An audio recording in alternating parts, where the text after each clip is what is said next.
Police ठाण्याच्या सहाय्यक police निरीक्षक पदावर रुजू झाल्यानंतर अविनाश मते यांच्या नेतृत्वाखाली औंध पोलीस स्टेशन अंकित पुसेसावळी येथे संपूर्ण शहरातून पोलीस प्रशासनाकडून शक्ती प्रदर्शन करण्यात आले। कायदा आणि सुव्यवस्था राखण्यासाठी आवश्यक त्या सर्व बलाचा पोलीस प्रशासनाकडून वापर केला जाण्याचा एक संदेशच या शक्ती प्रदर्शनामधून देण्यात आला।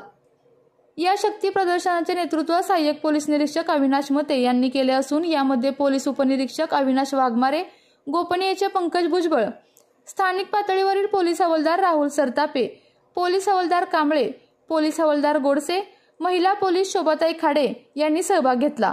तर दंगा नियंत्रक पथकाचे महिला व पुरुष जवानांसह केंद्रीय द्रुत कार्यबलचे अत्याधुनिक शस्त्रास्त्र आणि वाहन असलेल्या जवानांचा समावेश होता।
आजच सातारा न्यूजला YouTube चॅनलवर सबस्क्राइब करा, लाईक करा, शेअर करा आणि बेल आयकॉन प्रेस करायला विसरू नका।